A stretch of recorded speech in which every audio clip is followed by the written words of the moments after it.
Welcome to the Line Movement MMA betting show. I'm Daniel Levy from Best Fight Picks and Half the Battle, joined now by Dan Tom of MMA Junkie and the Protect Your Neck podcast. Today we're going to be talking UFC Vegas 17 because Geoff Neal is attempting to defeat Stephen Wonderboy Thompson in the main event, and they got a whole stack card. This is the last UFC card of the year. Before I check in with my co-host, got to let the fans know, especially our Canadian listeners know, to go to blitzbet.eu for all your gaming needs. Now, Dan Tom, can you believe 2020 is finally wrapping up, and here we are with a main event between Geoff Neal and Stephen Wonderboy Thompson? Dude, welterweight wars, bantamweight bangers. I mean, this card quietly has it all, as you would expect by any organization. You know, they got to get all their fights done by the end of the year. But man, there's some action-packed ones that are packed away to this 15 fight card. Is it still, or 14? Either way, it's stacked. Absolutely. And joining us now for the very first time, we have a very special guest. He is the owner of Daily Fan MMA.com. I'm talking about BB Bomb himself, Brett Appley. Brett, welcome to the Line Movement MMA betting show. What's up, Dan? Thanks for having me. It's great to talk to you. Obviously, we've done a lot of podcasts over what has been such a long year. I mean, we're talking about this off air. It's just crazy. I mean, ever since May, it's just been MMA has completely taken over my life. We're almost at the finish line. One more card to go. And Dan Tom, it's great to talk to you as well. Really looking forward to chat with you guys today. Man, this is going to be awesome. You know, I had to get permission to do a show involving Marlon Vera and Marlon Moraes on the same card without Brett, let alone with Brett on it. So I picked the right one. I'm very excited. Let's not waste any more time. Let's get right down to business, because in the main event, we got Stephen Wonderboy Thompson taking on Geoff Neal. And I think we know what position Wonderboy is in. He's playing the role of the gatekeeper. He did it last year with Vicente Luque. Vicente didn't pass the test. Now it's a question of, can Geoff Neal pass the test? And going into that Vicente fight, look, I'll be the first one to admit I was on the wrong side. I took Vicente Luque. But going into that fight, I still knew what the risks were. I still knew that, hey, Vicente might knock him out, but Vicente also gets hit a lot. I mean, he's coming off a fight of the year war with Brian Barberena. And when I say fight of the year war, that means that each guy ate over 100 significant strikes in that fight. And Vicente also tends to slow down, you know, after a hard first round. So I knew that going into the fight. I knew those were risks that I had to take if I was going to play Vicente. Vicente had a great first round, and then he slowed down and got picked apart. So here with Geoff Neal, I'm not saying the same things, guys. I'm not saying that, you know, he has to get it done in the first round. I mean, I've seen this guy go out there and beat decision machine Bilal Muhammad by decision. I think Geoff Neal is one of the best prospects in the welterweight division right now. I think he can be a future champion, but he's got to get past this test first. Dan Tom, do you think he possesses the goods to beat Wonderboy Thompson? I do believe he possesses the goods. I mean, that's what's kind of getting us excited about Geoff Neal. He seems like the complete package, you know, the southpaw striker, or just a striker, maybe to the more casual eye. Or if you want to go deep and kind of dissect his kind of career, you could argue this guy maybe does his best work when he was on top. He did a lot of that on the regional scene, real underrated as far as top grappling, offensive wrestling, and, you know, his elbows are nasty. That is Neal's. However, I don't blame the comparisons to the Vicente Luque fight, because perhaps whether it's Neal himself or his supporters, and Dan, I was with you there, even Mr. Kempo Karate Bias and Mr. Contrarian, who doesn't like to fade the older guys, I thought Luque maybe was going to have his shot that night. So you're not crazy there, but I do put the same warning that we had to learn. You could be let down if you're very confident side. That's just my opinion. Maybe he goes out there and ices him. I'm really curious to get Brett's thoughts and dissect it more with you guys, but I think there's more than meets the eye. Brett, when you look at the striking metrics, Geoff Neal's got Wonderboy covered in every single area except strikes absorbed. And Wonderboy is not a guy you really want to absorb a lot of strikes against. Just ask Robert Whitaker. So what's your initial impression of this main event matchup? Yeah, I think this is a tough one to break down, especially because I'm not sure how much to put into the numbers in Geoff Neal. I mean, he's had a great UFC run, right? He's won 6 in a row, including the Contender Series fight. But it's just hard to look at his class of competition and Kamosi, Camacho, Bilal Muhammad's probably his best win, Nico Price and Mike Perry, and just think that the numbers are going to make sense against Stephen Thompson, who's just so much higher of a class of striker. And you mentioned the strikes absorbed. Like, I think that is an important key. Thompson doesn't really absorb many strikes, 2.73 per minute, and he's not He rarely gets outstruck on a minute-to-minute basis. I noticed, and maybe this is obvious, but just looking at a lot of his trends, he's in that span between 2016 and 2019 where he won 1 of 5 fights. The 4 fights he didn't win, he was knocked down in all 4 of them. And, we've talked about, not on this podcast, but we've talked in the past about Thompson's maybe questionable durability, and he gets hit hard at times. I feel like Neal's best path to victory is to hurt Thompson, not really to outpoint him minute to minute. I would be impressed if he could do that over 25 minutes, and maybe it's in his arsenal. I just don't feel like I can pick Neal to just go out there and beat Thompson over 25 minutes in a decision. I've seen Thompson time and time again against such, the elites of the division. And even if we go back to 2000 and 2017, where he easily defeated Jorge Masvidal, that is a pretty solid victory. And he looked excellent against Vicente Luque. I do think Neal can win this fight, but I feel like it's got to be based on damage. And ultimately, I need to see Neal win this type of fight before I can pick him to do so outright. Well, Tom, Brett Appley said he needs to see some damage. We know Geoff Neal's been delivering the damage, albeit, to unranked competition. Well, Bilal is ranked now, but, guys outside the top 10, this is his big step up. I mean, you think he's ready to rise to the occasion? Listen, there was a reason that we took Vicente Luque. And I actually don't think that Geoff Neal fights anything like Luque. I think he's more mobile. I think he's less stationary. I think he's less hittable. I think he's got a better gas tank. And I think he just projects to go farther. But that being said, it's your opinion we got to hear now. So what do you think? Yeah, definitely. He can do it, but I'm not going to pick him for the reasons that I agree with the different styles. You said, Dan, and the damage notes that Brett said. I don't think the damage is necessarily going to come on the feet, although I do agree with Brett that it's going to be key. Kind of like I was portending. I feel like his best spot could actually be to the ground and go back to those roots, especially in the smaller cage. This will be Thompson's first time in that smaller cage. He's headlined fight nights before, but those were in the MGM Grand, and they don't shorten the cage up for those fight night folks. It's not like the Pearl, the Palms. It's not like those tough finales. So this will be the first time in the small cage. However, back to Dan's point, as far as different strikers on the feet, he's not like Luque, mainly specifically in not so much the stance. More importantly, he doesn't attack the legs, which we know there's any rule of thumb to deal with karate or traditional stylists, right? Shogun Hua kind of wrote the book on this, and we've seen it play forth. Douglas Lima on Michael Page, right? Hua on Machida. Leg kicks, you got to have at least leg kicks to be a part of the equation. Neal doesn't do that as much, nor will he have the much options. And right hands, Stephen Thompson 1-1 against UFC level southpaws. You could all argue that it was 2-0, although so little happened in that Darren Till fight, and it's just such a weird sample size. People forget that Thompson was a quick turnaround. He was essentially a one-handed man, in a fight that, was stacked against him, right? Against practically a middleweight in there. So that's kind of a tricky sample size. However, the more reliable statistic is the fact that outside of that left hand that he took against Darren Till, all the knockdowns that was referenced by Brett that was sustained, they all came off of right hands. And all the knockdowns outside of the 1/5 round knockdown, again, in those later rounds, Stephen Thompson gets caught, right? All the knockdowns outside of Tyron Woodley's UFC 209 5th round knockdown of Thompson have all come when Thompson was in the same stance. So look for that. I think Saif Saeed's going to be the biggest key, more than Neal's striking tools, I dare say, to give the coach rarely credit more than the fighter, because strategists, whether it's been Din Thomas, Duke Rufus, etc., those guys have coincidentally been in the corner when Stephen Thompson has had his worst night. So if a dummy like me can pick up these stats and see these trends, I'm sure Saif Saeed has it. So I'm going to look for Neal to use more of his right hand, which he doesn't do, which is why I'm not going to pick him.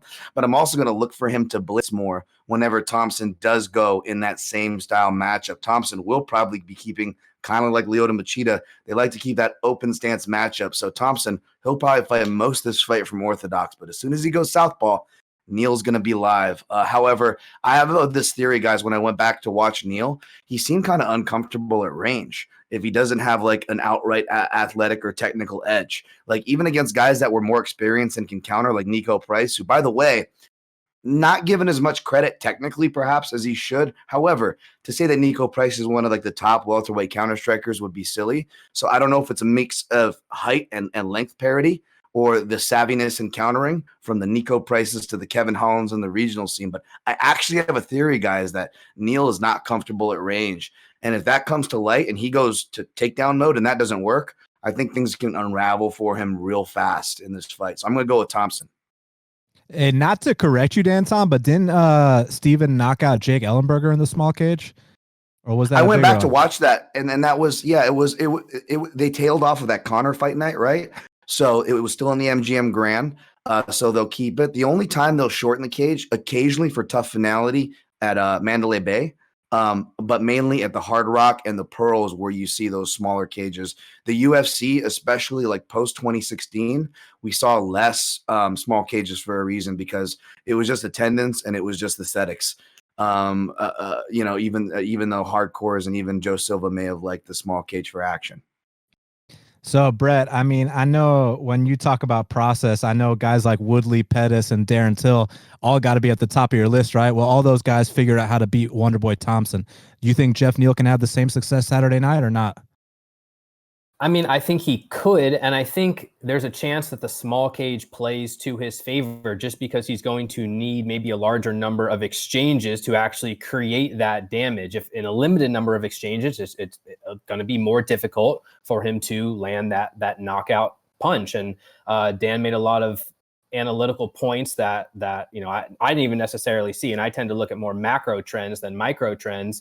Another thing that I thought was interesting, because heading into that Vicente Luque fight, I was on Luque as well, because he's just so much more of an active fighter than Thompson had been in his previous fights. But now we have this kind of trend where Thompson has had some of his slowest paced fights against other extremely slow paced fighters in Woodley and Darren Till and even Anthony Pettis to some degree. But then, it's not like it's not in his arsenal to fight at a high pace when an opponent brings that to him. And against Vicente Luque, he landed 138 strikes in 15 minutes. And I feel like in a small cage against Neal, we're more likely to see a fast-paced fight rather than some 25-minute drawn-out, slow Tyron Woodley backing himself into the cage type experience. So, I mean, there's a chance that the style of the fight itself favors Geoff Neal, even if Thompson is still clearly a more technical fighter. It might only take one punch to change the dynamic of the fight. And so ultimately, like I said earlier, I'm going to pick Thompson here just because I feel obligated to. I feel like he has proven himself against a higher class of competition, and I just need to see Neal prove it to me before I can pick him. I think Neal's really talented. I just think this is all tough. A very tough stylistic matchup for him and most people in the division. But it's definitely a matchup I'm really looking forward to watching on Saturday. You guys already know what's coming. Going the opposite way as both of you here, man. I got to go with my top welterweight prospect, Geoff Neal. I think that this guy will be in title conversation in 2021. I'm not going to give you too many analytics. I think the boys covered it, and I think they both brought up some very valid points. And, I think if this fight was contested on paper 10 times, I think that there are a lot of stylistic advantages you can give Wonderboy Thompson. In fact, this is actually one of the tougher fights for Neal in the top 10.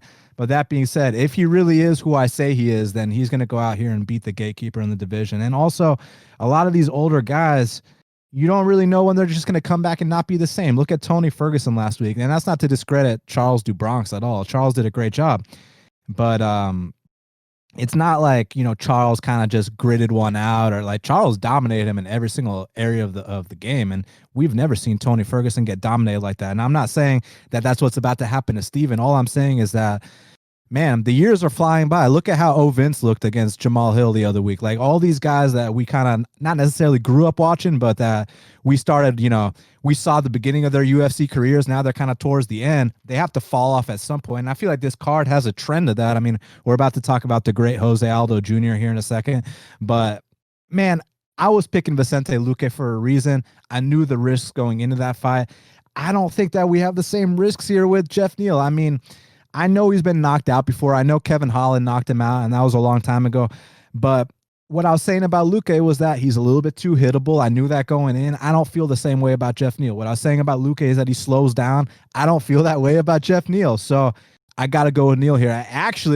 I do think he meets that win condition that Brett was talking about. I think he comes out here. I think he blows through Wonderboy Thompson. I think he knocks him out in the first round. And I think we're talking about him as a, maybe a next title challenger down the line after Colby and the champ settle their differences for a second time. So I'm going with Geoff Neal here to get it done with a statement win.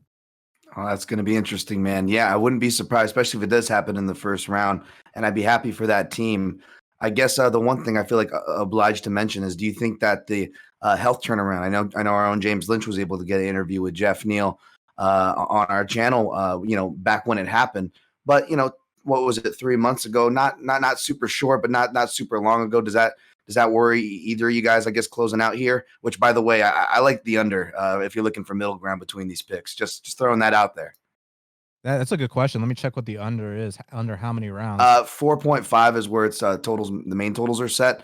You can find variations at different houses, of course, but the main is looks like the 4.5 is where they're splitting it. And with the way I see Thompson doing it, and to Brett's point, I don't see this being a slower paced fight. Now the question is it for better or worse for Thompson, right? Because that I'm glad you mentioned that trend, which it'll be coming up again on this show. But the trends certainly are pointing in that direction, Dan. I mean, listen, under 4.5 is the most successful under that there is, and that's just a statistical fact. Out of all the unders, the one with the highest hit rate is the 4.5. So if you get that at dog money, I don't think that's a bad bet at all. For me, as far as the life-threatening thing, I don't really know enough to comment on it. Like I don't know if it will or it won't. Maybe he's never the same ever again. Maybe he comes out here, lays an egg, gets knocked out in the first round. If that's the case, that really sucks. Yeah. But I mean, he says he made a full recovery, so not that fighters can't lie. You know what I mean? Maybe he's full of shit. But I just try not to think about that. What do you think, Brett? It's just impossible to know. I mean, I try and focus on what I can predict and what I do know. And there's just too much of a range of outcomes there where I hope it doesn't affect him. And maybe, there's a chance that he thinks it won't and it will, or that the opposite plays into effect. And Dan, BFP, just last point here I'll make is that I think Neal is a real prospect in this division, and I think we're going to see him in competing against the best of the division, regardless of the outcome of this fight. I don't really think the outcome of this fight is going to change that. I'm pretty confident that he's one of the better technical strikers in the division. He's a great athlete. He's shown great, wrestling in the limited exchanges that we've seen him. And win or lose, I think that remains true, and it's just a problem of whether he can get past this specific stylistic matchup. Well said.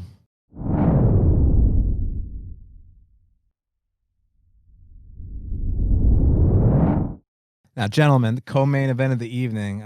This is one of the main reasons I wanted Brett on, aside from his immense amount of knowledge. But listen, for some reason, Brett's always had an issue with Chito Vera, and I respect Brett for always being himself at all times, no matter what I have to say or what anyone has to say. So, like, the same way I always hated on Juan Adams since the day I saw him, he's always hated on Chito Vera. But now Chito Vera's getting an opportunity to fight a former champion, a top 10 guy, a legend, a future Hall of Famer. So we're really going to see what the deal is. Now, I think we can all agree that he's been making improvements. I mean, this is no longer, the guy that was training in Ecuador fighting Davy Grant and just looking pretty damn bad. I think that, now he's a ranked fighter, so he's come a long way. The last few fights, I think, have been his best career fights. The Andre Ewell performance, the Song Yadong, the Sean O'Malley. I think he's starting to pick up some momentum. And with Jose Aldo Jr., this is one of these situations that kind of reminds me of like Shogun versus Paul Craig in a way. Like if I would have told you 5 years ago that Paul Craig is favored over Shogun, or that Paul Craig even beats Shogun in a fight, you'd laugh in my face. Just like if I tell you that Marlon Vera is going to beat Jose Aldo in a fight, you'll laugh in my face too. Just like 5 years ago, if I tell you Charles DuBronx will beat Tony Ferguson, the quitter is going to beat Tony Ferguson. So I feel like we got to take it fight by fight. Now, the thing is, did Jose Aldo show you a lot in that fight, Dan Tom, against Peter Yan, that proves that he's still ready to compete with the best of the best in the division? Because to me, what I saw was, look, while he's fresh, and this has always been the case, while he's fresh, he's unbelievable. But I'm starting to see a guy that you can take the fight out of him down the stretch. And I also didn't like seeing the legend left in a pool of his own blood. And after a while, man, how many of those whoopings can you take? He came back from both the Holloway beatings. Obviously lost a 30-27 to Alexander Volkanovski. The Marlon Moraes fight, listen, man, he lost the first and third round. I know it was controversial, but he lost a decision to a guy that usually does not win decisions. And then most recently, the Peter Yan beating.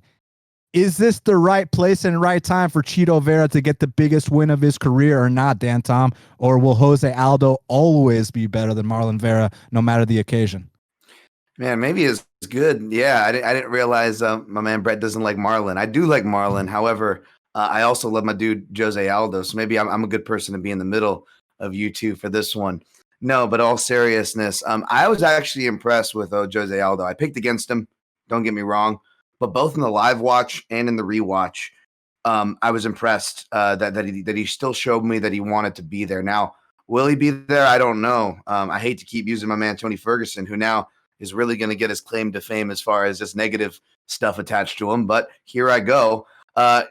You saw that. I don't think anybody questioned Tony Ferguson's mental, but at a certain point, your physical does go. However, the other side to this Tony Ferguson coin that we just like, we're just using like I don't want to use an inappropriate sexual reference here, so I'll just push forward. But the other part of the equation that no one's mentioning is the Charles do Bronx one, which they are mentioning, thankfully, in a positive. The man deserves his due, but they're acting like, and not you guys, of course, not hardcores, but the Gen Pop's acting like do Bronx is like this young kid who just stepped on the scene. Like, we all know that do Bronx is not, he's been around. In fact, he's been around longer than Ferguson.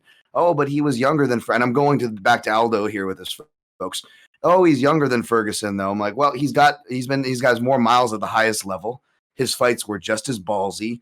And unlike Ferguson, who at a certain point didn't lose since Obama's first freaking term, like do Bronx was on the losing end of a sporadic amounts of his fights throughout his career. So sometimes it just doesn't make sense. So I'm going to use a really ignorant and dare say almost nationalistic, but it's the only example I can come on. Some of these Brazilian fighters, man, they're just built different. The early stereotype, especially from bettors, was like the Brazilians, they're front runners. If you get past them early, they're going to fade out. And okay, that's a fighter by fighter, case by case scenario. However, to argue the positive of the nationalistic stereotyping of fighters, I would say, man, that some of these Brazilians, like the Charles Oliveiras of the world, right? These anomalies, they just keep showing up and fighting. Like, they're always going to be tough fights. RDA is another one, right? Like, how many times do we think RDA was done for? Right? You know what I'm saying? So is Aldo one of these guys? Now, he shows me in that Peter Yan fight that he still wants to be there, even though the body, it's something I always say for fighters cutting too much weight. The body is going to be the main thing to look for both parties in this fight, folks. But that was really troublesome, right? And Marlon Vera, I love Marlon Vera's body attack. So that's going to be something to watch for. However, I was impressed of Jose Aldo after that. He was able to pick back up, win round, I think 2 or 3 or something, win round 3 or something like 2 it was. Yeah. And he was looking good for the first half of round 3, by the way, as well, answering it. And then I look at his Instagram, and I know that doesn't say much, but with these horrific cuts that Aldo is making to 135, it's going to be really easy to tell if he's cutting off slack. And this dude looks like he's staying ripped all the way through. So again, I don't know if his body's going to hold up, but I was long-winded, Dan. I was impressed with what he did against Yan. And I don't know how his body's going to hold up, but he's showing me that he's showing up to this fight. Will he win? I don't know.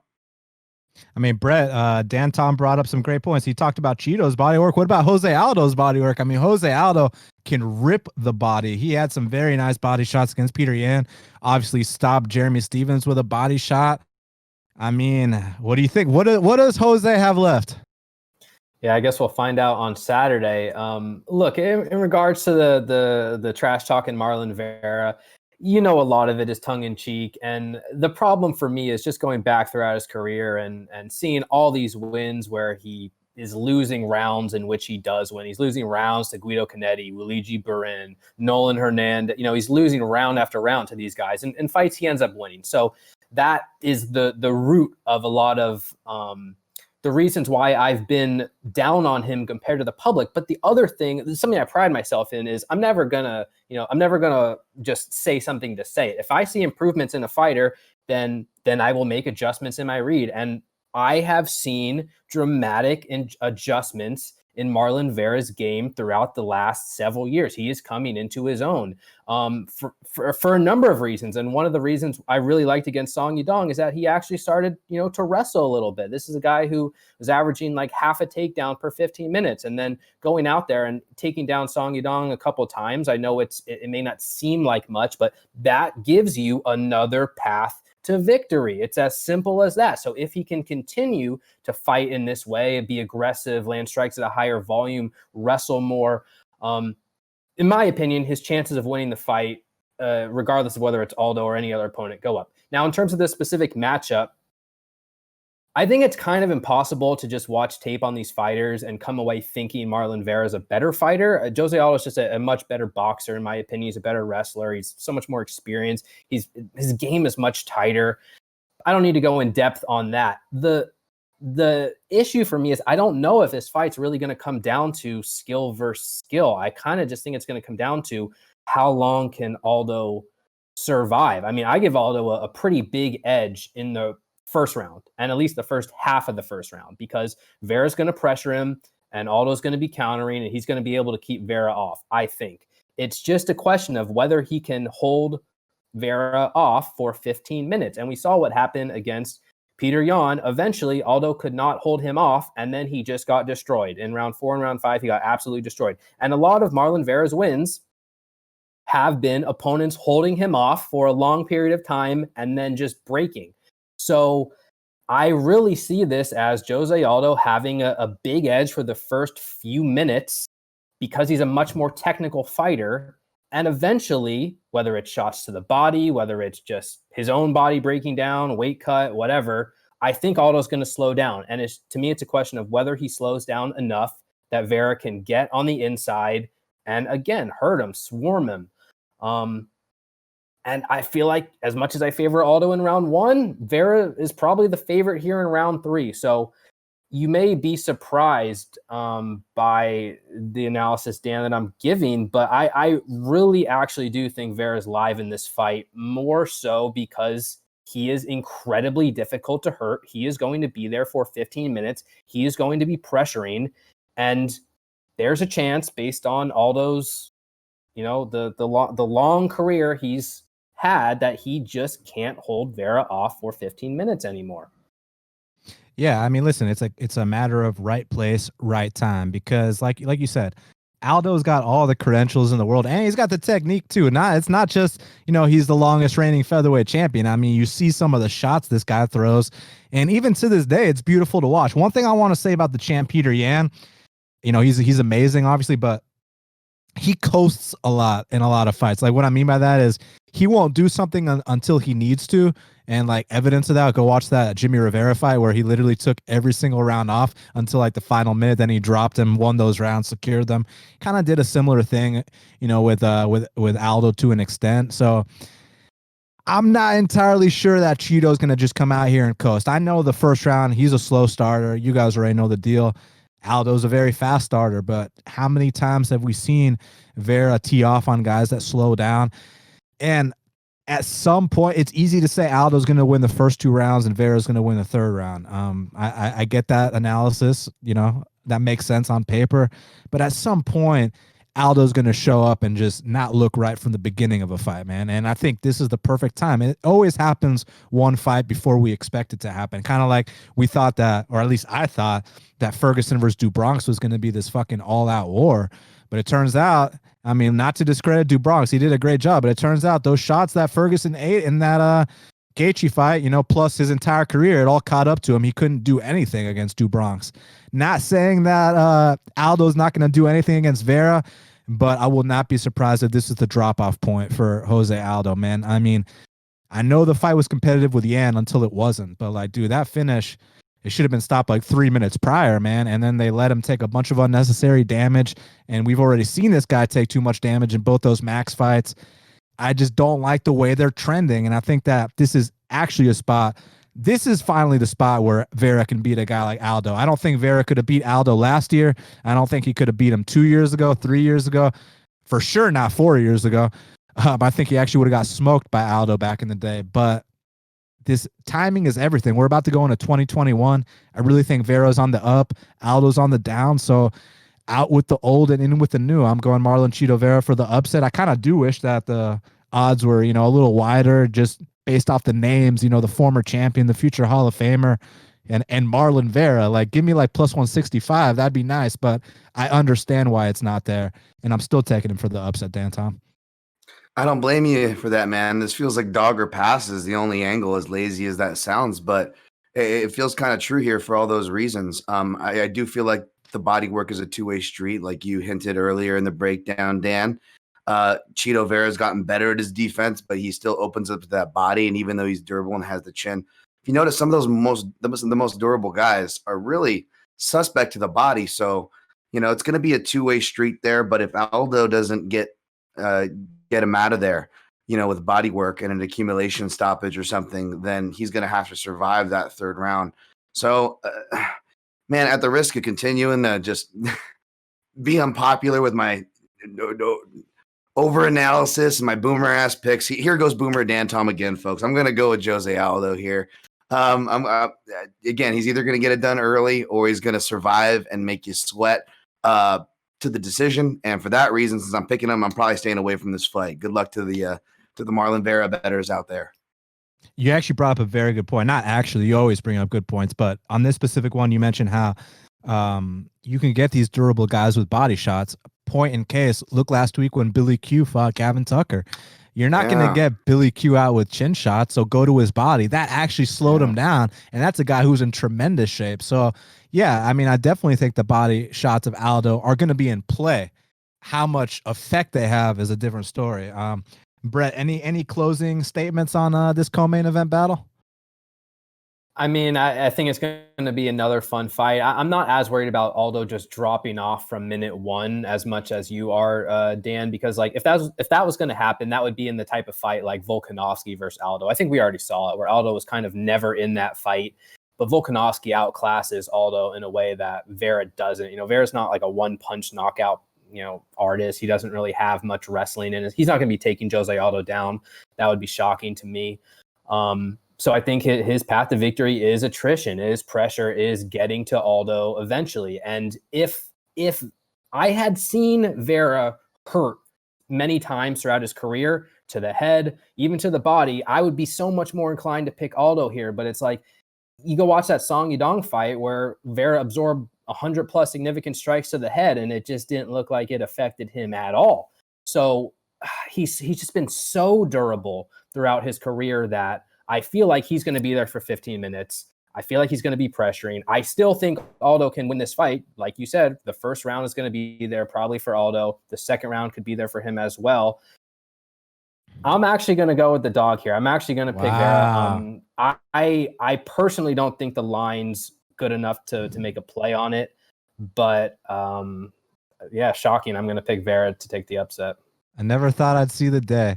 But no, I mean, look, you bring up some great points. Like, he's got to turn up on Jose Aldo. He can't come out here and try to, do what Volkanovski did, because he's not Volkanovski. Volkanovski has the championship caliber, not just technique, but presence, timing, everything.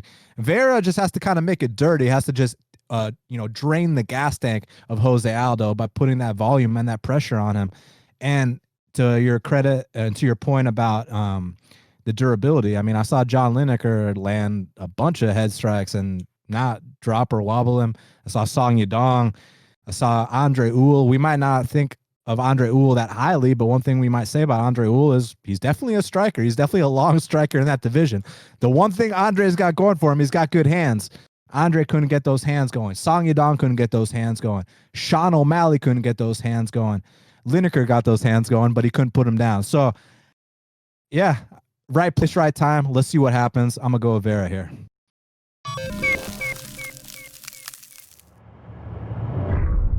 Now, featured bout in the welterweight division. This is going to be epic because we got Michel Demolidor Pereira taking on Kalen Khaos Williams. And man, Khaos Williams 2 UFC fights have been absolutely scary. I mean, he's just walked through these guys like nothing. And I mean, he had some first round knockouts on his regional scene, but they were never like as vicious as what we're seeing now in the octagon. So he really is starting to put it together. I think all those guys from that camp, you know, him, Jamal Hill, Joaquin Buckley, whatever they're doing over there, keep doing it, man. Cause like they got so much momentum on their side right now. But I didn't even watch Khaos Williams UFC fights when it came time to cap this fight until the very end. I'd only watched his regional fights because I need to see what happens at the 31-second mark, you know, not just what happens in 30 seconds. I need to see what happens at the 31-second mark. And he's actually a wrestler. He actually grinds out like most of his wins. So I know he's got the tank to go all three. It's just that if he doesn't get a knockout and he can't get the takedowns, that's where, you know, Michel can have a lot of success. I would definitely say Michel, you know, probably has a lot better striking technique. The issue with Michel is that he plays around too much. You know, he does a lot of unnecessary shit, backflips for no reason, dances, looks off into the crowd, does a lot of fun theatrics, which I enjoy watching as a fan. But I'm not convinced that kind of stuff is going to work against this opponent. And let's be 100% here, guys. It didn't work against Tristan Connolly, where I don't know how high you guys are on Tristan Connolly, but for me personally, and it's no disrespect to Mr. Connolly, seems like a nice guy. That's like a head scratcher to me. Like, Demolidor should not be losing to that guy. I think that he actually should be running through that guy, like the way Khaos Williams runs through his opponent. So that fight was a major red flag in my eyes. And I can see situations where actually, you know, my memory of that fight was different than what actually happened. I was under the impression that Tristan Connolly actually took him down, but actually he went 0 for 6 on takedowns. What happened was Michel kept jumping guard with guillotines and shit like that. So you do that here, you're going to end up on bottom. And I do think that Khaos Williams can mix in takedowns, take him down. It's just that, you know, what happens on the feet if Khaos can't get the knockout? Not that Khaos is just going to shut down or anything like that. But, you know, Michel can definitely, you know, rack up the points. He's got a better arsenal, that whole ordeal. But I don't know, Dan Tom. I just feel like if you can't figure out how to get the win over Tristan Connolly or Diego Sanchez, why am I supposed to pick you against this scary up-and-coming guy, which, by the way, is not just a 30-second KO or bust guy. Most of his wins on the regional scene were by decision, Dan Tom. Yeah, man, you're convincing me already. I guess the only reason to pick this guy, because you got to make a pick sometimes, depending on who you are. We do have to make picks. Now, we don't have to go and run to the betting window with these picks, and I definitely wouldn't do it with my pick.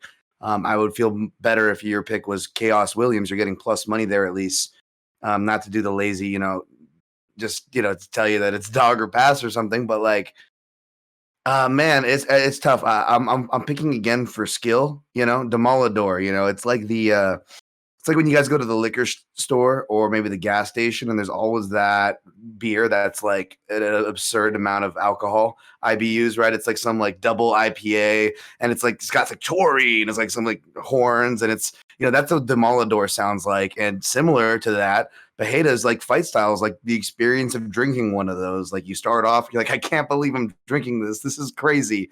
Midway through, you're like, what am I doing with my life? And by the third round, you're just getting your ass kicked because it's all collected upon you, right?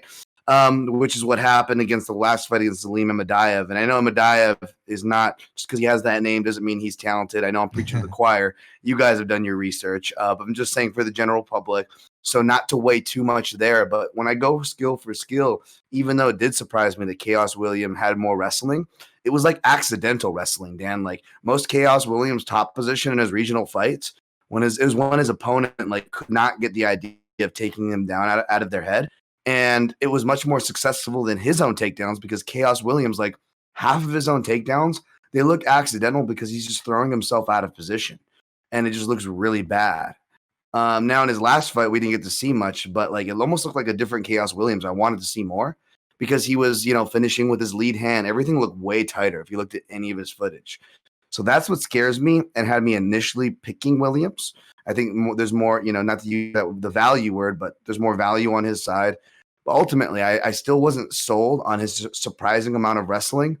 And I think he'll be outclassed there. So I think essentially Demolidor is going to be playing a really dangerous game There's going to be a lot of scares, and he's either going to get knocked out, or if he doesn't, it's just going to be a frustrating fight that probably goes over to where you don't care what the result is by the third round. It just turns into a really bad fight. But I'm going to pick Pereira in a really bad fight.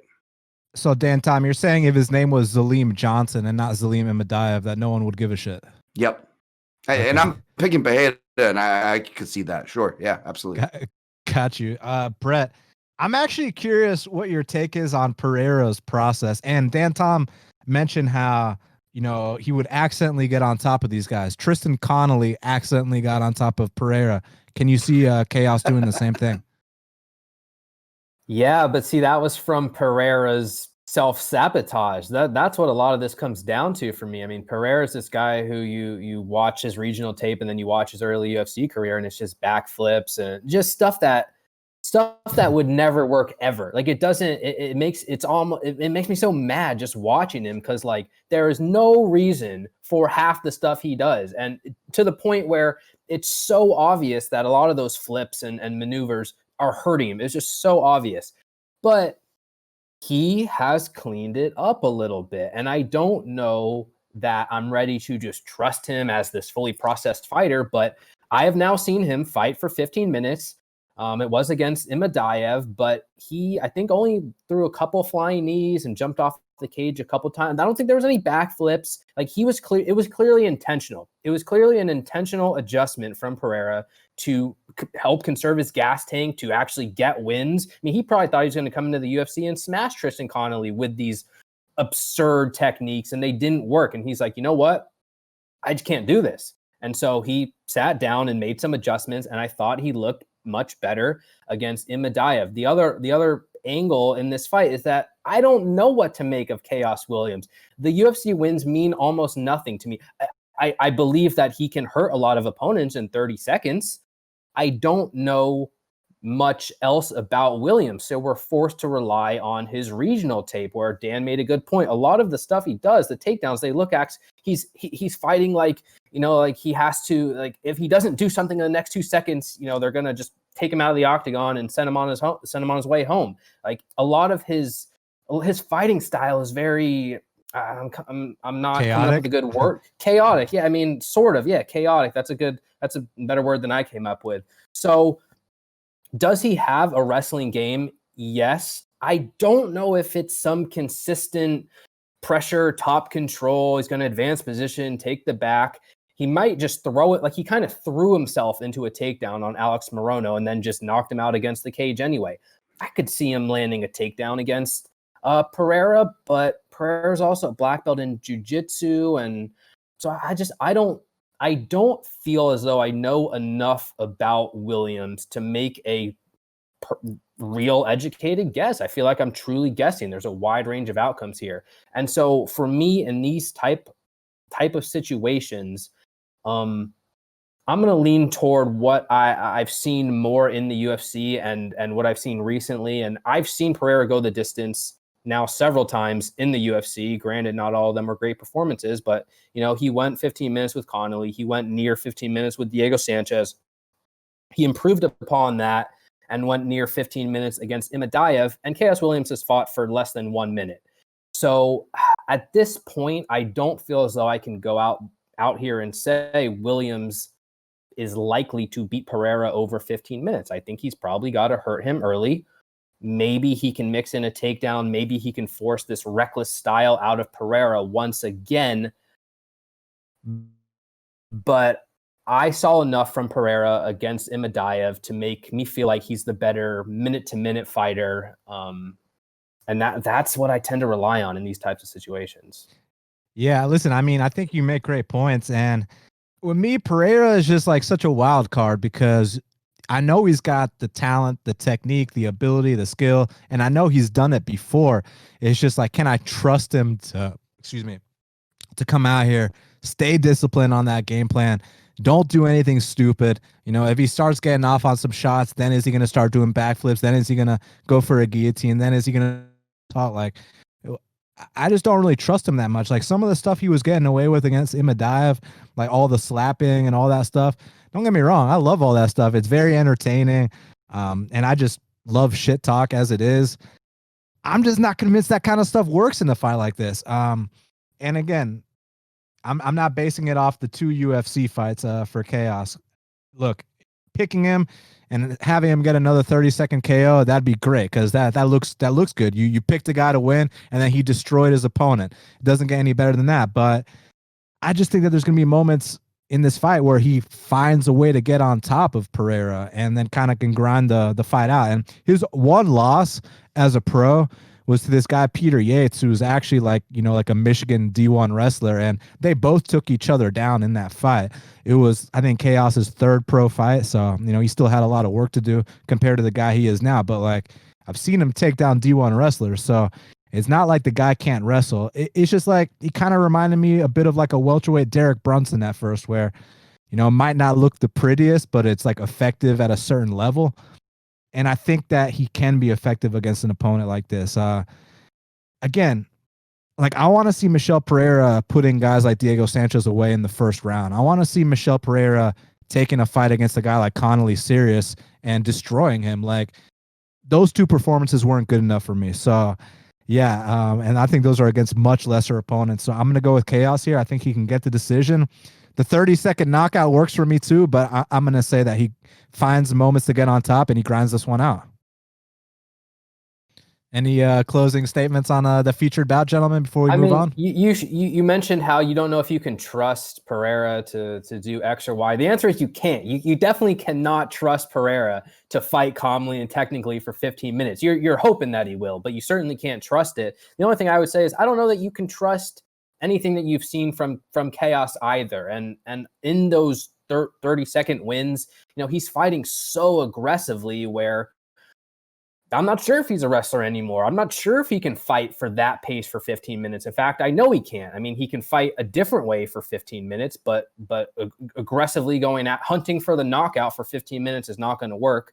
I just think we still don't quite know who Khaos Williams is yet. And maybe it's who he was on the regional scene. Maybe it's who he is in the UFC. Maybe it's putting pieces of it together.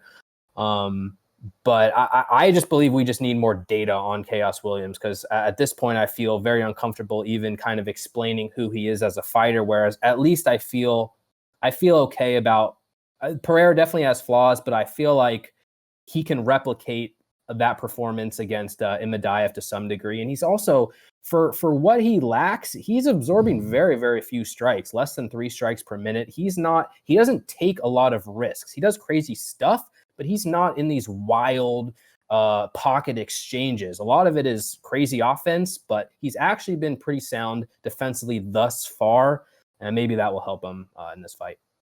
Yeah, that was one of my... Oh, sorry, go ahead. Go ahead, Dan. I was just going to say that was one of my last notes, too, that kind of sold me was the defense. And I think that probably comes from Pereira's karate background. Again, the one thing you do get from the traditional martial arts is the distant management. And for better or worse, he does have that.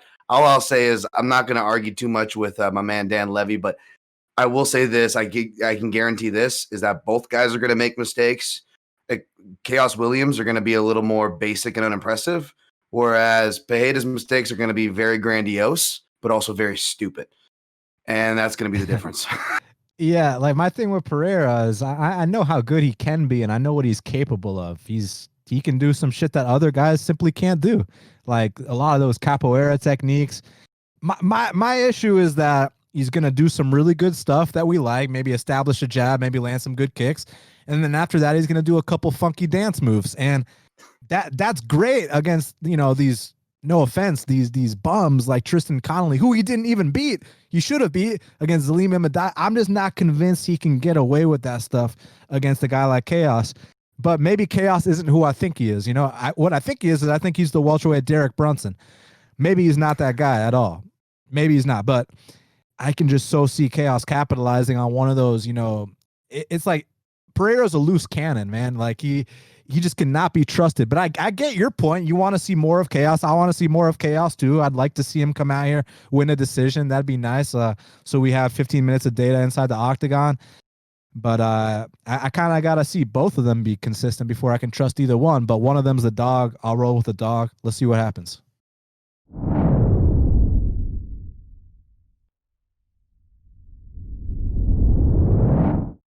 All right, gentlemen. So moving on to the bantamweight division, we got a matchup between Magic Marlon Moraes. He's coming off officially one loss, but a lot of the fans felt like it's 3 straight losses. He's taking on Robbie Font, who's coming back from an ACL surgery. But I would say in Rob Font's last 2 fights against Sergio and Ricky Simone, it's actually the best Rob Font's ever looked. But that being said, Dan Tom, historically speaking, Rob Font does kind of choke when he gets to these big fights. I mean, you remember the Rafael Assunção fight. I know you remember the Pedro Munoz fight, even the John Lineker fight. Now, I'm not loses to every Brazilian he fights because he beat Thomas Almeida. But that being said, man, I mean, do you think Rob can finally get over that hump, beat that top 10 guy, and establish himself in the division? Or is Marlon, too much of a step up for him? Yeah, man. When I think about that, like those guys that really just fell victim of that Brazil anxiety, it was like I think of Jack Hermanson and I think of Rob Font, right? Because John Lineker, UFC 198, before that fight where he dived into Pedro Munoz's guillotine, right? And lest we not forget, although jiu-jitsu not the strongest part of his game, I believe he's a black belt, Marlon Moraes, and the guillotine is his move as well, right? As we've seen him get other black belts with that. So there's certainly pause on paper. However, even though I've been a big Marlon guy, seeing the drop-off really surprised me. And again, they're all different. Perhaps back to my foreshadowing, poor examples, whatever you want to call it, of the past of stereotyping, right? Maybe he is another one of these Brazilians who he's just due for another renaissance. But it was just so troubling from being a guy that followed him in the WSOF, where it seemed like he was the better built guy for 5 rounds, which is why I picked him to beat guys like, Jimmy Rivera and whatnot when he finally got to those 5-round spots, albeit he didn't need the 5 rounds to beat Jimmy Rivera, obviously. We saw that kind of go to waste. And the reason why, aside from me already getting too much into the technical woods with Jose Aldo, as I tend to do, right?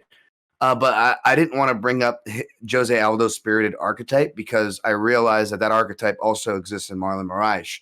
Now, Dan hinted at it with Aldo, and that is basically that these guys, they're amazing, but they need their pockets of time to recover, which is why I picked the first time while I was on Holloway to beat Jose Aldo back at UFC 211, because Holloway builds, and against a guy who needs pockets to recoup, well, unless that guy puts him away early, the tortoise is going to beat the hare. We saw that with Marlon Moraes, which is why I picked him against, even though he didn't really need this dynamic. It was a spin kick, but it's kind of why I picked Corey Sandhagen. It's also why I'm going to pick Rob Font. Now, Rob Font, not a builder like Holloway. Rob Font, not as dynamic and diverse like Sandhagen. But I do like the corner he turned, and against, say what you will about Ricky Simone, he can bring the wrestling, he can bring the pressure. And I like the quiet improvements that Font's been doing on those ends as well. And I just remember, I'm not trying to say call the fight to a T because I rarely say that. I'm not trying to pat myself on the back, but I say that because it kind of validated these things that I was tracking with Rob Font as far as, okay, is he going to teeter out and just be this action guy? And now we've seen the top of him and that's all we're going to get. Okay, cool. Or is there still a little more? And the guy really has been. It's not just Tyson Chartier, his manager, who I respect, by the way, blowing steam and talking about his guy. Like, you're seeing him doing the work behind the scenes, even in the off season. He's on the road with the Calvin Caters.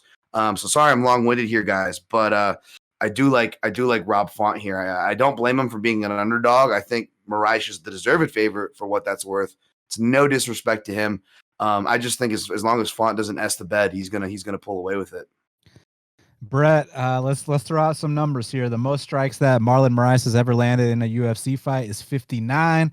And then you look at Rob Font's last 2 fights, and I mean, 111 strikes against Serge, 90 strikes against Ricky. But granted, those 2 performances, not to call them anomalies, but like they're the only times he's landed that many strikes in his UFC career. Is this a matter of Rob Font coming into his own? Was it just, the perfect opponents for him? Because look, that volume style can beat Marlon. We know this. It's just you have to be a certain level to beat a guy like Marlon. I mean, Corey Sandhagen, we were calling him before the fight, we were calling him the output king. A lot of people even called him a future world champion. Henry Cejudo is a 2-division world champion. These are the kind of guys that have been beating Marlon Moraes. Now, not to say that you have to be on that level to beat him, but you have to at least be a top 10 guy to beat Marlon. You think that Rob Font is ready to come out here with that disciplined volume style and hand him another loss? Well, I'm gonna bet on him, so I hope he does come through. Sandhagen was one of my biggest bets of the year. I mean, anyone who's followed me knows how I feel about these style of fights. Marlon Moraes is just not the type of fighter that I ever like to back, and you guys have talked about a good amount of the analysis already, but like Marlon Moraes in the UFC thus far, he's had success with dominant first round finishes. And that's pretty much it. I mean, the times he's gone to a decision, he's landing 44 strikes in a split decision against Rafael Assunção, 45 strikes in a split decision against John Dodson, 59 strikes in a split decision against Jose Aldo. He is either going to knock you out, submit you very quickly, or he's going to be in a very, very slow-paced, low-volume style of fight. That's what he's comfortable in fighting. And there are a lot of fighters in this division coming up who I think can and will beat him. And I think Font is right on the fence because the numbers line up perfectly for him. And I'm backing him because of the numbers. I don't think he's as much of a lock to win this fight as Corey Sandhagen, because I just think Corey Sandhagen is one of the best fighters in the world. And, his movement, his effective striking, his athleticism is on a level that I don't think Font has, but Font is still very much capable of winning the same style of fight. I mean, he is taller, he is longer, he has better cardio. He lands 5.1 strikes per minute. He only absorbs 3.89, 63% defense. He's been very defensively sound throughout his career. Marlon Moraes doesn't even land more strikes than he absorbs, which is something that I tend to see in fighters who then regress. He lands 3.4 significant strikes per minute. He's averaging 3.9 strikes absorbed. So he's getting hit more often than he lands strikes. And I pretty much see this as the typical Moraes fight, where Moraes is going to go out there early. He's going to have a few explosive moments. He's going to try and kick Font in the head. And if he can't hurt Font very badly, he is going to slow down. And I just don't think he can win rounds 2 and rounds 3, or even round 1, without these big damaging moments. And against a fighter in Font who, maybe you can call them anomalies late in his career, but he clearly has it in his arsenal to punch in a high volume. He lands head strikes at a high rate. He is a pretty strong boxer. Again, the height and the reach means something to me. The cardio means something to me. Watching Moraes gas out that horribly against Henry Cejudo was a real shocker in some senses, but I haven't seen anything from him since then to kind of say that if he gets put in deep waters, he's going to fight through adversity. He did not look good against Jose Aldo. I thought he lost that fight, and he looked pretty bad against Corey Sandhagen. So if Moraes doesn't have these explosive moments early in which he hurts Font, I think he's going to slow down. I think Font's going to take over. I think Font's going to land a higher volume of head strikes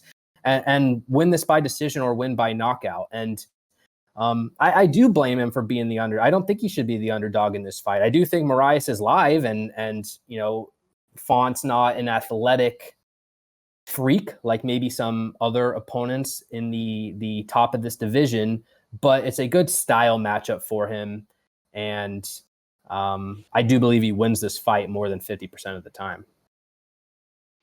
This is a really tough fight for me to call, gentlemen, because it's like, in theory, what you're saying, I mean, look, he's got that path. If he can come out here and just execute the way we want him to, then he can definitely do it. It's just that, how many times have I seen Rob Font, in like a Rafael Assunção fight where he just doesn't throw, where he does get shut down, or like the Pedro Munoz fight where he was broken before the fight even started.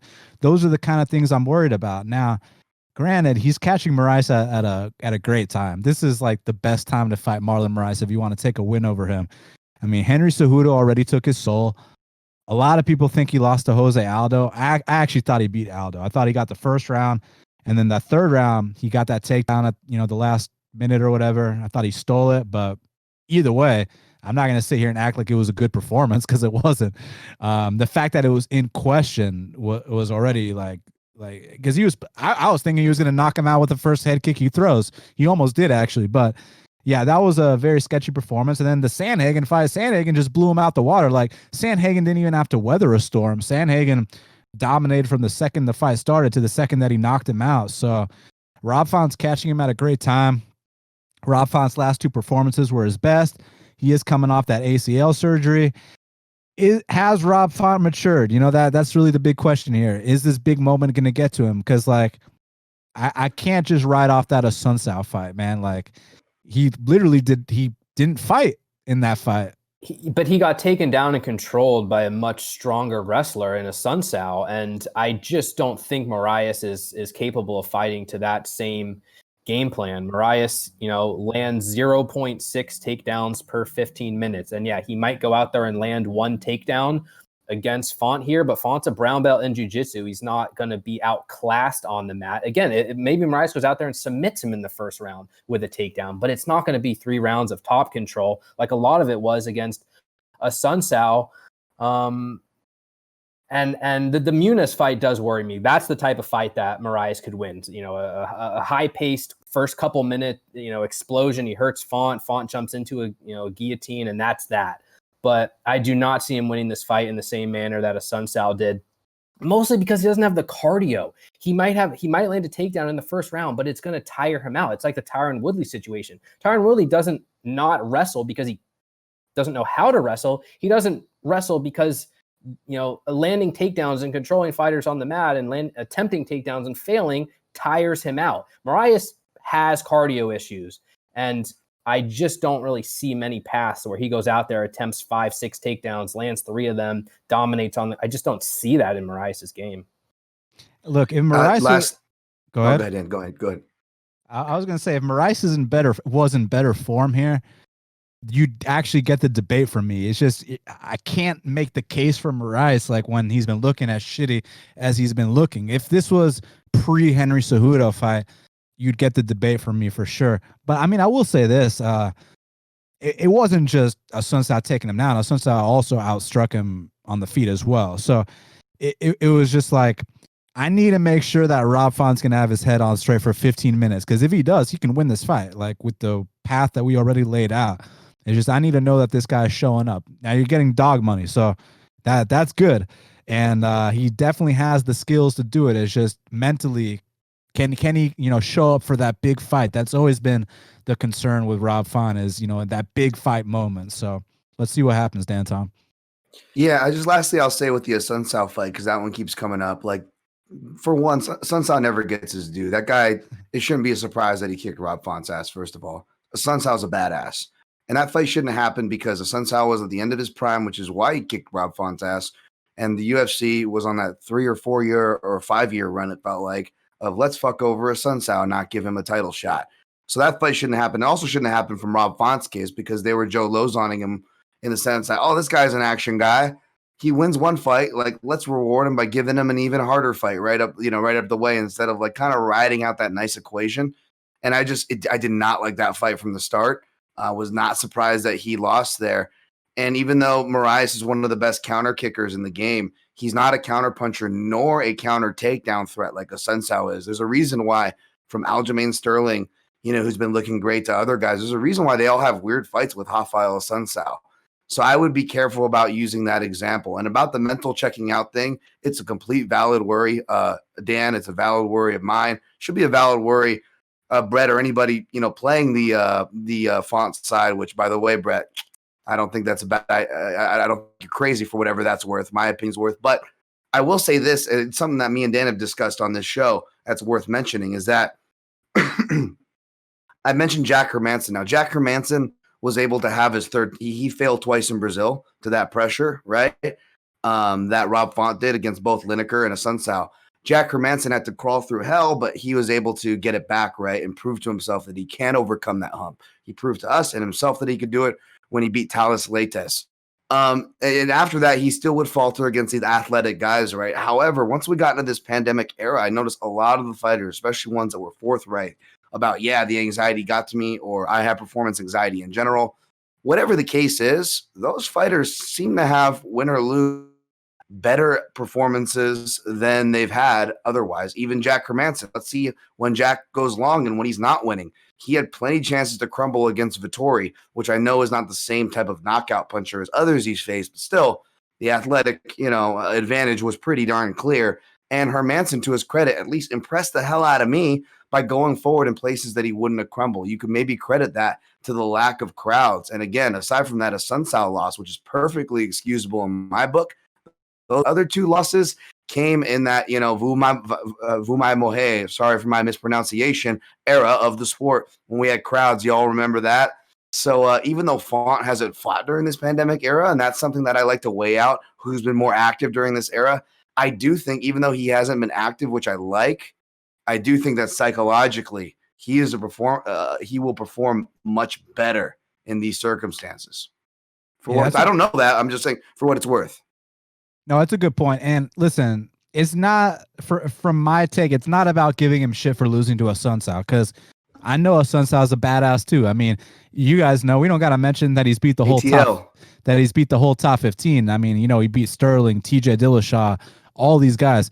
He beat Jorge Masvidal back in the day. You know what I'm saying, guys? But the only reason I'm bringing this up is because it wasn't just the Sun Sao fight. It was the Lineker fight. It was the Pedro Munoz fight. Then it was the Sun Sao fight. So I've seen it 3 times where he gets to these big fights and he doesn't quite fight like himself. Now, granted, no crowd there. He's also coming off his 2 best career performances. Maybe now he's meeting him at the right time. Plus, Marlon's been knocked out in 2 of 3. So he's catching Marlon at the perfect time.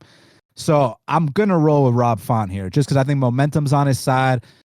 And I can't trust Marlon, especially after that last performance. I mean, not that.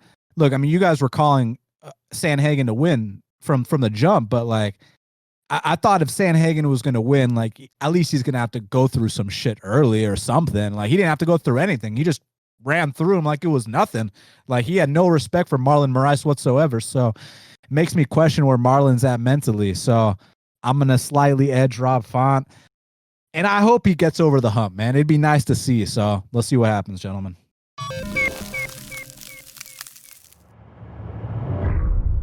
So in the heavyweight division, we got Greg Hardy taking on Marcin Tybura.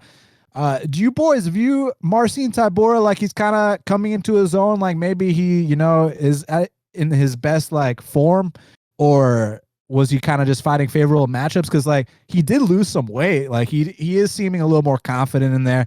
I do think he's getting kind of better. And there was a time there, around the Sakai fight where we were thinking maybe this ain't going to work out, And I remember I max bet him against Arlovsky. He gave me a serious scare in that second round. But these last 3 fights at least are a step in the right direction. So again, it's another case where, like, do you think, Greg Hardy's meeting him at the right time? Because Hardy's had less than 10 pro fights. So Hardy's going to be making these huge improvements every single time we see him. Also a freak athlete coming off a devastating knockout. So, Dan, Tom, where do you even start with a fight like this? Dude, I mean, I want to try to keep this one short because it's crazy. But yeah, Tybura, man, I mean, first of all, Dan, he's doing the doctor picks that we always talk about. So I don't know if he's trying to impersonate, the other Polish power. He's trying to follow that path. Maybe this is his renaissance, right, Dan? Maybe he's coming to his own. You know about those doctor picks. He has been looking a bit slimmer. So it's strange. But on the other hand, I've been trying to fade this guy forever. Like maybe I've been a bit too hard on him. Maybe I'm with you, Dan, around that time of the Sakai fight. I've got those images burning in my head. And, I'm just like, willing to pick or sometimes play guys against him that I normally wouldn't. However, then they match him up with Greg Hardy, who, say what you will about Greg Hardy. I'm good about separating, and just analyzing the fights for what they were. I think I've only picked against the guy once officially. But I find myself picking against him here, and primarily that last fight, man. I mean, we like to talk about how the dude's a super athlete and whatnot, and he is, and he did look better. And, he is making improvements, if you want to give him that credit, which, he, for obvious reasons, he has a hard time getting that credit from the Gen Pop, right? However, the one thing you can't overlook is everybody likes to bring up the inhaler, to S on the guy, or like to kind of, add on to his already shady track record, which I'm certainly not trying to defend. But my takeaway from the inhaler was brutally reminded to me was something to watch out for, which was you saw how he was with the post fight. I mean, he was huffing harder than, BJ Penn after he put away Joe Stevenson for the title. You know what I'm saying? He was like, he needed Herb Dean to lean on. He needed Herb lean. You know what I'm saying? For that, but it was that weird pandemic post fight. The guys were just trying to catch his breath, which he still couldn't catch. And that kind of worries me for the way that fight was paced and fought. Now, I know that you could, argue that perhaps he already, engaged his adrenaline by trying to get a finish early in that first round. But I don't know, man. Like against a guy that's going to grind like Tybura, I'm going to pick Tybura here. Spent already too much time talking about this fight. My man Brett, I want to hear what he has to say about this fight. Well, I'm glad you guys brought me on for this one because I think I'm 0 for 5 in picking the last Tybura and Greg Hardy fights. These guys are tough to call, in my opinion. Like I've after Tybura lost to Sakai, I just thought he was completely done. I mean, he's a pretty decent fighter, but you see a guy go through a horrible stretch like he had, and losing 4 out of 5 fights and just getting brutally knocked out by Durakhimov and Sakai. It's just like, okay, well, he can't take a punch anymore. And so I've pretty much picked against him every time, and now he's 3-0. I've had a little bit better luck with Greg Hardy, but I still find myself undervaluing him compared to the public. Like there was a lot of comments I kept making about how, he's viewed as some power striker, but he still had never even landed one knockdown in his UFC career. He had never been this knockout threat. It's kind of, he knocks out Juan Adams in some weird ground and pound fashion. And the fight with Smolyakov, you guys know the deal, but he's improving, like you said. And I can't deny that he looked better against Maurice Green. I still just think he's in this developmental stage of his career where I find it tough to rely on him, especially as a favorite against opponents who are more experienced. And yet he looked better on the ground in a couple sequences that we saw against Maurice Green. But anyone who's grappled knows that 1 year of training isn't enough and 2 years of training isn't enough. Like I still don't think Hardy's a good wrestler and grappler. And then as far as his striking game, I think he's a decent point striker. He's he's a good athlete. He's obviously got some power in his hands. I thought he was looking pretty dang tired in round 2 against Green right before he got that knockout. So I don't quite know what to make of either side of this one, but just as Hardy has been making adjustments and improvements, it's hard not to look at Tybura's last couple fights and think that he looks as good as he's ever looked. I didn't expect him to land nearly 100 significant strikes against Ben Rothwell. I don't know if anyone saw that coming. I certainly didn't. I thought it was going to be a wrestle heavy game plan from him, but he fought through some adversity, and then he fought a hard final 10 minutes, mixed in a takedown. I think I have to lean toward Tybura here because I think there's a chance that he could just outpace Hardy on the feet. I think there's a chance that he can mix in 1 to 2 takedowns over 15 minutes, and that'll make a big impact. Maybe Hardy's continuing to develop, but Tybura is a very solid wrestler and grappler. And Hardy might just go out there and knock him out cold in the first couple of minutes. I still have durability questions with Tybura. But he's a very experienced, well-rounded fighter, and I'm still not sure if Hardy's on this level yet. So the heavyweight division is very tough to call. High variance. Like I said, my track record is not great, but I tend to lead toward the experience and especially the wrestling in this fight. Yeah, I mean, I think you guys are right. It is a tough fight to call for sure. It's about how much have both guys really improved, but how much has Tybura improved, and is Hardy catching him at the right time? Because these 3 wins, and not to discredit them, because he's on a 3-fight win streak. He has been looking slimmer. He's definitely been looking better. But at the same time, Spivak, I think Hardy's a way better prospect than Spivak. Grishin, I think Grishin's a 205er. Ben Rothwell, how they call Stipe Miocic the baddest man on the planet? They call Jorge Masvidal the baddest motherfucker on the planet. They call Daniel Cormier the daddest man on the planet. I think Ben Rothwell is the slowest man on the planet. And it's like, okay, you beat the slowest man by decision. I really think that Hardy is a better athlete than all these guys. And I think he's actually does have a lot of athletic potential. He's a freak. I think he's going to come out here and knock out Marcin Tybura. I think he's about to remind us that we weren't off in our analysis when we were talking about the Sakai and Abdurakhimov fights. I wasn't off when I got sketched out by that second round against Arlovsky. There was a reason for all that. Grishin, Spivak, and Rothwell couldn't bring it out of him. I think Hardy does. I'm going to go with Greg Hardy to get it done. Can he win in any other way, though, is what I'm wondering. So what's interesting about that is that, like, so the one time he does go the distance, like with Volkov, and, you know, Volkov's a top 10 guy, and obviously Hardy clearly lost the fight. You know, I'm not going to bring up a broken foot or anything like that, but I felt like he gets more gassed out in these fights where he's actually finishing the guys than versus when he lost the decision. Like when he's finishing these guys, that's when he needs the inhaler, or, you know, in that green fight, you know, he's hanging on my boy Herb Lean. But then he goes with Volkov, and all of a sudden he doesn't need the inhaler anymore. So I don't know. I think it's, you know, like, again, he's had less than 10 pro fights. His entire MMA career has been in the UFC or the Octagon, you know, in Contender Series. So I think he's just growing into, you know, into the fight. He's becoming the fighter that he's going to be. Now, can that fighter win decisions? That's really what remains to be seen. But I don't think that Tybura necessarily pushes a high enough pace to bring out, you know, an inhaler need, you know, between rounds or anything like that. Now, if he can get the wrestling going, that's a different story. But I mean, it's not like Hardy isn't out here at ATT wrestling with Steve Mako and all these guys, all these guys, even Junior Dos Santos. He might be on a skid, but like, one thing about it is these guys are hard to take down. These guys are getting into good wrestling practice at ATT. So I think it's going to be hard to get that kind of grinding game plan like he did against Grishin here against Hardy. And even though we know Juan Adams is a bit of a joke, like, I felt like that fight was a step in the right direction, because, you know, that fight against Crowder, he did get taken down by Crowder, which is like a big no-no. You shouldn't be getting taken down by guys like that. But then he fights the credentialed wrestler, stuffs the takedown. And let me see, has he been taken down since? Let me actually see what the numbers say. No, He's only been taken down once, and that was by Crowder. Right, so he hasn't been taken down since. And he's been showing a little bit better takedown defense in these fights. Granted, a lot of these guys do try to bang with him, but still, he's been in there with some good guys like Volkov. Tough fight to call. I got to go with Hardy. I think he's got the higher ceiling. Let's see what happens.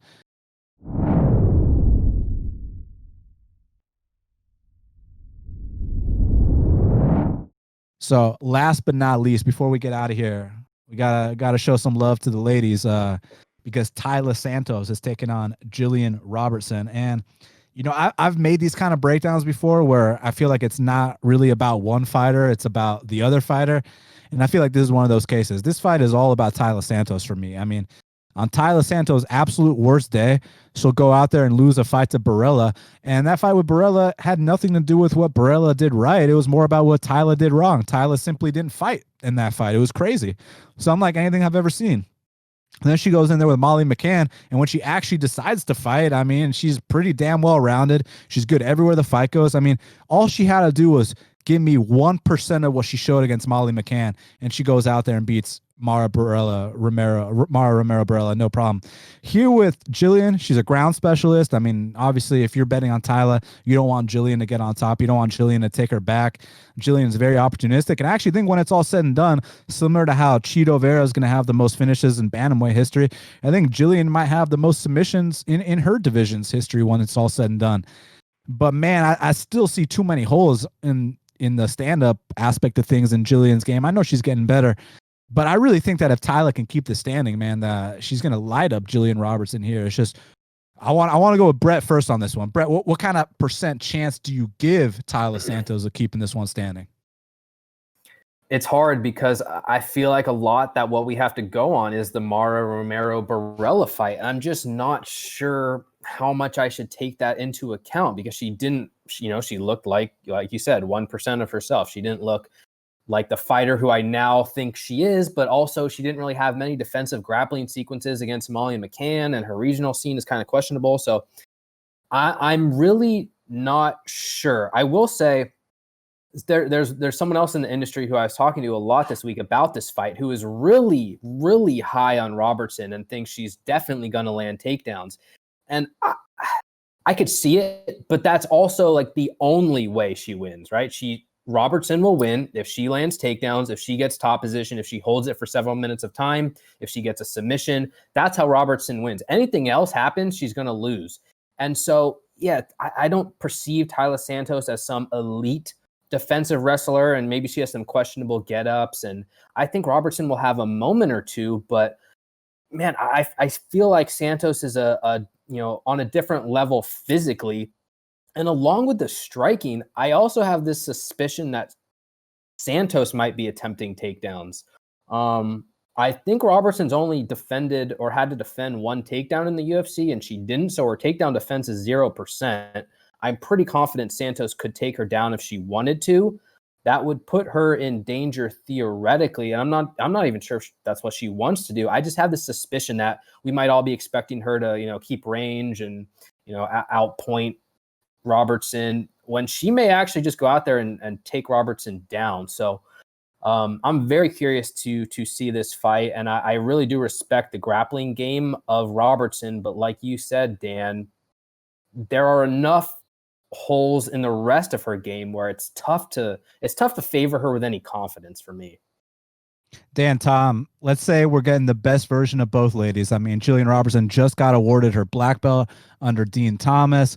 Taila Santos has the momentum of the confidence of getting her first UFC win and, putting the Barella fight behind her. I mean, I am kind of sketched out about 2 weight cuts in 3 weeks. Maybe it makes no difference. Who knows? But that being said, you get the best version of both ladies. Who you taking? Hey, you're muted, my man.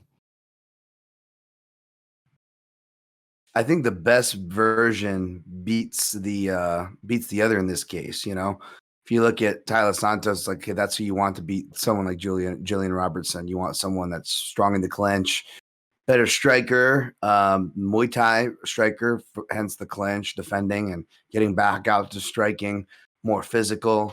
Those things are going to be really great. Whereas you're trying to design a fighter to beat Santos, it's going to be Robertson, right? It's going to be a fighter who's really aggressive. It's grappling. It's going to sell out to get things to the ground. So the argument's there for both sides. Real interesting point that one you guys made earlier about like Robertson's probably going to be like the fighter that gets the most finishes because of that dynamic, which is true. Like Brett said, like she's got to get the fight to the ground to kind of have the success there. That being said, she's more proven to me. I see more things, comes from more notable camp, more notable competition, more notable sample sizes. I like her single leg game and to half guard. So I'm going to go with Gillian Robertson here to win. But I'd be lying to you if I said like I was uber confident, and I think this is a hard fight to be uber confident on either side, if I'm being completely honest. No, I mean, listen, he brought up some fantastic points. All those variables you mentioned definitely got to go in the corner of Robertson. And I could definitely sit here and make the argument for her as well.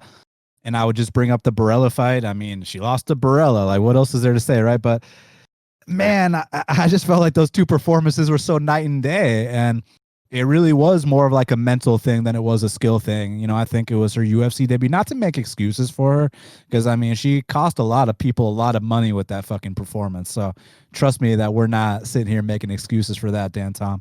I paid for -150 and did not get my money's worth that night. And it's funny because I would do it again if she ever fought Barella, but not sitting here acting like I was on the value side, because I wasn't. She clearly lost that fight. But it was really about not showing up more than anything. It wasn't that Barella was the better fighter. Barella wasn't the better fighter. She still isn't. So, okay, and then there's the 2 weight cuts. Taila was supposed to fight someone else like Montana De La Rosa like a week or 2 ago. And honestly, they said someone got COVID. I thought it was Taila. She looked rough on the scale, man. And then they said it was Montana that got COVID. I was like, are you sure they got the right person? But look, all bullshit aside, I think the best version of Taila Santos beats the best version of Gillian Robertson. I think the best version of Taila, her stand-up is so good that actually she even beat Marina Rodriguez in a pure Muay Thai match back in the day. We all know Marina Rodriguez has some serious Muay Thai. By the way, check out her fight with Amanda Hebos coming up. That's going to be very exciting. But pure Muay Thai. Taila Santos beat Marina Rodriguez. And it's just about improving the ground game. And you saw that last fight. Let me tell you the exact total. She goes out there against Molly McCann. And you know how many takedowns she landed? 5 takedowns. So now she's showing that she can offensively grapple as well. And even though I didn't see the get-ups I wanted to see in the Barella fight, at least, I know she got her back taken. She didn't get choked out. And she even took the back of Barella as well. I think she might have enough to get this done here. It's just I don't want to sleep on the grappling ability of Gillian because I feel like I've done that too much. And then she's put these girls to sleep, So that's one thing you got to show her respect. Black belt. But like Brett said, every other area of the game needs a lot of work. So for that reason, I'll go with Taila Santos. Brett, which way you leaning? I mean, I'm leaning Taila Santos, but it's just a total gut feeling because you can't. I don't think you can come in here and project Robertson to land 0 takedowns. I think she's gonna land at least 1. I'd say maybe a fair projection's like 1.5 to 2 takedowns, and it could be a Courtney Casey situation where you're tearing any of the hair you have left out of your head because Barella or Santos is just going to be playing guard because she doesn't have any other option. She doesn't have a scrambling game. I could see that as a potential outcome. I'd be more surprised if Robertson went out there and submitted her quickly. And so I feel like the physicality is kind of what is pushing me toward Taila Santos, but it's really hard to be confident when 1 or 2 takedowns from Robertson could just mean 1 or 2 rounds won. Very, very fantastic points. Gentlemen, we got to get out of here. That about wraps it up. Before we do, for the first time ever, let's give some quick picks. No explanations needed. I'm just going to name a fight. You tell me who you got, and we leave it at that. So, Anthony Pettis versus Alex Morano. Dan Tom, what's the pick? Pettis. Brett. I'll begrudgingly pick Pettis. And I'll complete the trifecta. I will go with Pettis as well. All right. Deron Wynn versus Antonio Arroyo. Dan Tom. Arroyo. Brett. I will pick Arroyo as well. I'll pick Arroyo as well. 5'6" should not be fighting at He better win this fight. 195-pound catchweight, and then watch the 5'6" guy win. Tafon and Shuki versus Jamie Pickett. Dan Tom. I think that's a pick for Tafon and Shuki. All right, Brett. I will pick Nchukwi as well. I will pick Nchukwi as well. Actually has a win over William Knight on the regional scene by knockout. Trains with Sodiq Yusuf. And he's moving down to 85s. I like this guy. And then last but not least, Jimmy Flick versus Cody Durden. Dan Tom. Durden. Brett. I'm going to roll with Flick here. And I'm going to go with Durden. So, gentlemen, thank you very much for joining me on the special edition of the Line Movement MMA Betting Show. You can follow my co-host, Dan Tom, at Dan Tom MMA. You can follow me at Best Fight Picks. Make sure all our Canadian listeners know to go to blitzbet.eu. And thank you to everybody in the Line Movement family as well. Brett Appley, they can follow you at Brett Appley. They can go to dailyfanmma.com. Let them know about your newly launched site, man. Plug it away. Yeah, thanks. Dailyfanmma.com. Breakdowns, DraftKings or otherwise. We got projections, rankings, podcasts, betting content, all the stuff you could want, especially for DraftKings. That's where the majority of my subscribers come from. I think it's crazy what the prize pools are these days, like millions of dollars up for grabs on DraftKings and FanDuel and other sites like that. So if you're looking to learn how to play the game more than just me tell you how to win, we'll help you learn over here, dailyfanmma.com. But thanks for having me on, guys. It was really fun. Dan, it was great to talk with you. And cheers. Hopefully we can do this again sometime. Absolutely. It'd be our pleasure. It was great to have you on. You guys, make sure y'all go to dailyfanmma.com. My boy Brett Appley's been killing it for years, and I'm not just saying that because he's my friend. I actually think the site is very beneficial. So whether you're experienced or a novice or the best DraftKings player on planet Earth, pound for pound, you definitely got to check out dailyfanmma.com before you make your lineups. And also, like I said, follow my boy Dan Tom at Dan Tom MMA. Follow me at Best Fight Picks. Go to linemovement.com. Follow us at line_movement. Huge shout out to our producer Jordan and everybody else behind the scenes, Joe, Dan, James, Brian, Nick, everybody. If I forgot anybody, I really I'm sorry, but I love all you guys. Joe as well. Thank you guys very much. And man, it's crazy that this is the last episode of the year. You know, this year has truly flown by. It almost seems like 2020 isn't really over, but it's almost over. But the good news is the fights are going to continue in 2021. I heard that we even got a week where it's like 3 events in 1 week, you know, in January. So yeah, it's the grind is going to continue. So make sure you guys follow us again at line_movement. Go to linemovement.com. We truly appreciate it. Everybody stay safe. Enjoy the fights. Merry Christmas, Happy Hanukkah, and we'll speak soon.